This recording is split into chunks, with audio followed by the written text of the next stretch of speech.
আসসালামু আলাইকুম। এখন শুনবেন সংবাদ শিরোনাম। যুক্তরাষ্ট্রে ক্ষেপণাস্ত্র সংকটের অভিযোগ উড়িয়ে দিলেন ট্রাম্প। দাবি অস্ত্র ভান্ডারে কোনো ঘাটতি নেই। হরমুজ ইস্যুতে সমঝোতার দ্বার প্রান্তে ইরান, ওমান। সিনেট প্রাইমারিতে আব্দুল সাইয়েদের জয়, বিপুল জনপ্রিয়তার কাছে হেরেছে ইসরায়েলি লবি আর কোটি কোটি ডলারের প্রচারণা। ভারী বৃষ্টিতে ডুবল বন্দরনগরীর নিচু এলাকা, সারাদিন বৃষ্টিপাতের পূর্বাভাসে ভোগান্তি বাড়ার শঙ্কা। উত্তর পূর্বাঞ্চলে বন্যা পরিস্থিতির আরও অবনতি, শুধু আসামেই ১০০-র কাছাকাছি প্রাণহানি। রাজ্যের ১৪ জেলায় জরুরি সতর্কতা জারি।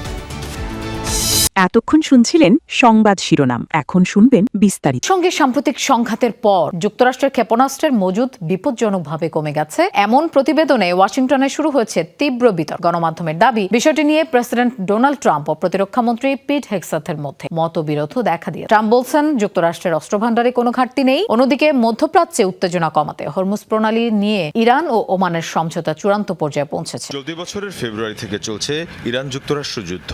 এই লড়াই প্রধান অস্ত্র হিসেবে মার্কিন বাহিনী ব্যবহার করছে বিভিন্ন ধরনের missile, Tomahawk cruise, precision strike সহ বিভিন্ন ধরনের মিসাইল ব্যবহার করছে যুক্তরাষ্ট্র।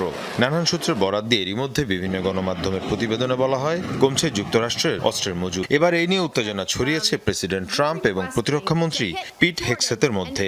এই ইস্যুতে প্রতিরক্ষামন্ত্রীর কাছে জবাব চেয়েছেন ট্রাম্প। সব অভিযোগ উড়িয়ে দিয়ে ট্রাম্পের দাবি, যুক্তরাষ্ট্র বিশ্বের যে কোনো অঞ্চলে সামরিক অভিযান চালানোর মতো সক্ষমতা এখনো ধরে রেখেছে। যুক্তরাষ্ট্রের কাছে বিপুল পরিমাণ অস্ত্র ও গোলাবারুদ মজুত রয়েছে, বিশেষ করে নির্দিষ্ট ধরনের সমরাস্ত্র। প্রয়োজন অনুযায়ী আরো বিপুল পরিমাণ অস্ত্র উৎপাদন করে আনা হচ্ছে। প্রতিরক্ষার শিল্প প্রতিষ্ঠানগুলো যুক্তরাষ্ট্রের ইতিহাসে সর্বোচ্চ সংখ্যক কারখানা ও উৎপাদন কেন্দ্র নির্মাণ করছে। এই ইস্যুতে যারা তথ্য ফাঁস করেছে তাদের খুঁজে বের করার চেষ্টা চলছে। তাদের বিরুদ্ধে রাষ্ট্রদ্রোহমূলক অপরাধের শাস্তি হবে। এদিকে হরমুজ প্রণালীতে নিরাপদ নৌ চলাচল নিশ্চিত করতে ইরান ও ওমানের মধ্যে আলোচনা শেষ পর্যায়ে রয়েছে। আন্তর্জাতিক বিভিন্ন গণমাধ্যমের দাবি, যুক্তরাষ্ট্রের সমঝোতার সাথে সম্পৃক্ত।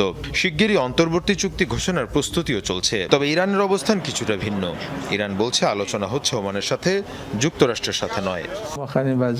ওমানের সাথে আমাদের আলোচনার উল্লেখযোগ্য অগ্রগতি হয়েছে। সমঝোতার চূড়ান্ত দ্বার প্রান্তে রয়েছি আমরা। এই আলোচনার অধীনে মানচিত্র, ট্রানজিট রুট, জাহাজ চলাচল সহ বিভিন্ন ইস্যু রয়েছে। বিশ্বের 1/5 জ্বালানি এই হরমুজ প্রণালী দিয়ে পরিবাহিত হয়।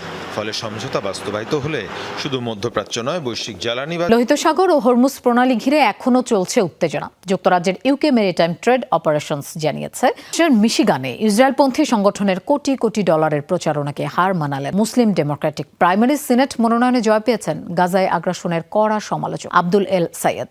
পরাজিত করেছেন বিশ্বের অন্যতম শক্তিশালী লবিং সংগঠন আইপ্যাক সমর্থিত প্রার্থীকে। প্রগতিশীল এই নেতার জয়কে মার্কিন রাজনীতিতে ইসরায়েলপন্থী লবির জন্য বড় ধাক্কা হিসেবে দেখছেন বিশ্লেষকরা। যুক্তরাষ্ট্রের ইতিহাসে অন্যতম ব্যয়বহুল ও তীব্র প্রতিদ্বন্দ্বিতাপূর্ণ নির্বাচন হিসেবে দেখা হচ্ছে মিশিগানের ডেমোক্রেটিক পার্টির প্রাইমারিকে। প্রায় সব গণমাধ্যমেরই খবর, মিশিগানের প্রাইমারিতে ডেমোক্রেট প্রগতিশীল নেতা ও চিকিৎসক আব্দুল এল সাইয়েদকে ঠেকাতে ৬ কোটির বেশি ডলার খরচ করেছে প্রতিদ্বন্দ্বী শিবির। এর মধ্যে ইসরায়েলপন্থী লবিং সংগঠন আইপ্যাক সমর্থিত প্রচারণাতেই ব্যয় হয়েছে ৩ কোটি ডলারের বেশি। কিন্তু ঠেকানো যায়নি ৪১ বছর বয়সী মিশরীয় বংশোদ্ভূত সাইয়েদকে। ডেমোক্রেটিক পার্টির সিনেটর প্রার্থী বাছাইয়ে তিনি পরাজিত করেছেন কংগ্রেস সদস্য হেইলি স্টিভেন্সকে, যিনি সরাসরি আইপ্যাকের সমর্থন পেয়েছিলেন বলে অভিযোগ রয়েছে।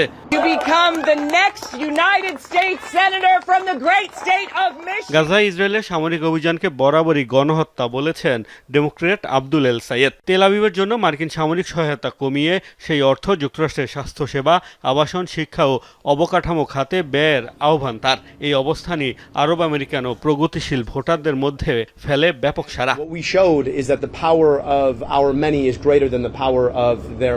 আমরা একটি বিশাল রাজনৈতিক যন্ত্রের বিরুদ্ধে লড়েছি।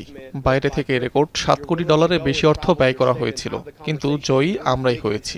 প্রমাণিত হলো, অর্থের শক্তির চেয়ে মানুষের ঐক্য ও আন্দোলনের শক্তি অনেক বড়। এল সাইয়েদের বিজয়কে ইসরায়েলপন্থী লবির জন্য বড় ধাক্কা হিসেবে দেখছেন বিশ্লেষকরা। শুধু ডেমোক্রেটদের প্রাইমারির ফল নয়, ওয়াশিংটনের ক্ষমতার রাজনীতিতেও নতুন সমীকরণের ইঙ্গিত দেখছেন তারা। Michigan is going to be very ডেমোক্রেটদের জন্য বড় মৌসুমী বায়ুর প্রভাবে গতকাল রাত থেকে ভারী বৃষ্টি হচ্ছে চট্টগ্রামে। এতে জলাবদ্ধতা দেখা দিয়েছে বন্দরনগরীর নিম্নাঞ্চলগুলোতে। ভোর 6টা পর্যন্ত নগরীতে 52.1 মিলিমিটার বৃষ্টিপাত রেকর্ড করেছে আবহাওয়া অধিদপ্তর। এতে আগ্রাবাদ, হালিশহর, টকবাজার, কাতালগঞ্জ সহ বিভিন্ন নিচু এলাকায় গোড়ালি থেকে হাঁটু সমান পানি জমে যায়। এতে অনেক সড়কে ধীর গতিতে চলছে যানবাহন, কোথাও কোথাও ব্যাহত হয়েছে স্বাভাবিক চলাচল। ভোগান্তিতে পড়েন অফিসগামী মানুষ, শিক্ষার্থী ও খেটে খাওয়া মানুষ। আবহাওয়া অধিদপ্তর জানিয়েছে সক্রিয় মৌসুমী বায়ুর প্রভাবে আজ সকাল 9টা থেকে পরবর্তী 24 ঘন্টায় ঢাকা, খুলনা, বরিশাল ও চট্টগ্রাম বিভাগের কোথাও কোথাও ভারী থেকে অতি ভারী বৃষ্টি হতে পারে। দেখতেছেন তো কি অবস্থা রাস্তার, 10 মিনিট আধা ঘন্টা বৃষ্টি হলে আমাদের রাস্তার ভিতরে চলার মতো আমাদের পরিস্থিতি থাকে। আগ্রাবাদের মতো একটা বাণিজ্যিক এলাকায় যদি পানির এই অবস্থা হয় বা আমাদের হাঁটু সমান পানি হয় সামান্য বৃষ্টিতে, তাহলে পুরো শহরের কি অবস্থা আর দেশের কি অবস্থা। পরিশ্রম হইতে জায়গা ডুবা, পানি বেশি, শহর এলাকায় এত পানি হওয়া এটা ঠিক না তো। কারণ বৃষ্টি থেমেছে অন্তত 3 ঘন্টা আগে, তবে গুড়ি গুড়ি বৃষ্টিপাত অব্যাহত আছে এবং যে এলাকাগুলোতে আসলে পানি জমে আছে তার মধ্যে উল্লেখযোগ্য যে এলাকাটিতে আমরা গত প্রায় 2-3 ঘন্টা ধরে অবস্থান করছি, এটি উত্তর আগ্রাবাদের ব্যাপারীপাড়া, গুলবাগ আবাসিক এলাকা এবং পাশাপাশি এই এলাকার পাশেই মুহুরিপাড়া, দাইয়াপাড়া, মোল্লাপাড়া যেই এলাকাগুলো রয়েছে, অর্থাৎ অন্তত 4 থেকে 5টি আবাসিকের মানুষজন এই এলাকাটিতে বসবাস করে। অল্প বৃষ্টি হলেই কিন্তু এই এলাকাটি একেবারে জলমগ্ন হয়ে যায় এবং মানুষের যে কষ্ট, মানুষের যেই দুঃখ সেটি কিন্তু বেড়েই চলেছে। সব মিলিয়ে যানবাহনগুলো একের পর এক বিকল হচ্ছে। আমরা দেখছি চলাচলের একমাত্র যানবাহন রিক্সাই মূলত আমরা এখানটাই দেখতে পাচ্ছি। সব মিলিয়ে মানুষের যে কষ্ট সেটি বেশ স্পষ্ট। এখন দুপুরবেলা মানুষ আসলে তাদের খাবারের ব্যবস্থা করছেন, দুপুরের খাবারটির ব্যবস্থা করছেন। আমরা এই মুহূর্তে আসলে নিচু এলাকার যে বাসাবাড়িগুলো দেখছি সেখানটায় আসলে কোনো ধরনের চুলা জ্বলেনি। স্বাভাবিকভাবে কিচেন থেকে শুরু করে সবখানেই আসলে জলমগ্ন হয়ে গিয়েছে এবং এই আবাসিকের যে প্রাইভেট স্কুলগুলো রয়েছে সেগুলো ক্ষতিগ্রস্ত আসামে আরও 6 জনের মৃত্যু হয়েছে। এতে চলতি বন্যায় রাজ্যটিতে মোট প্রাণহানি 95 জনে দাঁড়িয়েছে। রাজ্যের 14টি জেলায় এখনও সর্বোচ্চ সতর্কতা জারি করা হয়েছে। হাজার হাজার মানুষ আশ্রয় কেন্দ্রে অবস্থান করছেন।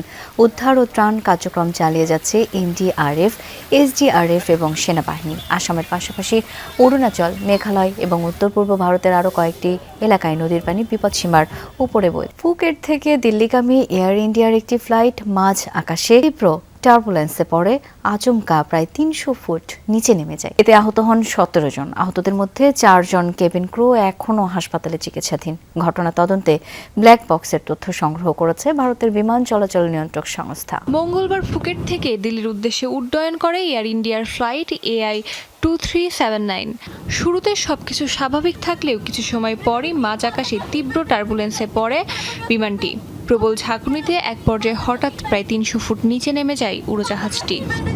বিমানটি হঠাৎ নিচে নেমে যাওয়ায় অনেক যাত্রী আসন ছেড়ে শূন্যে ছিটকে পড়েন। কারোর মাথায় আঘাত লাগে, কারোর কানের পর্দা ক্ষতিগ্রস্ত হয়। কেবিনের ভেতর ছড়িয়ে পড়ে তীব্র আতঙ্ক।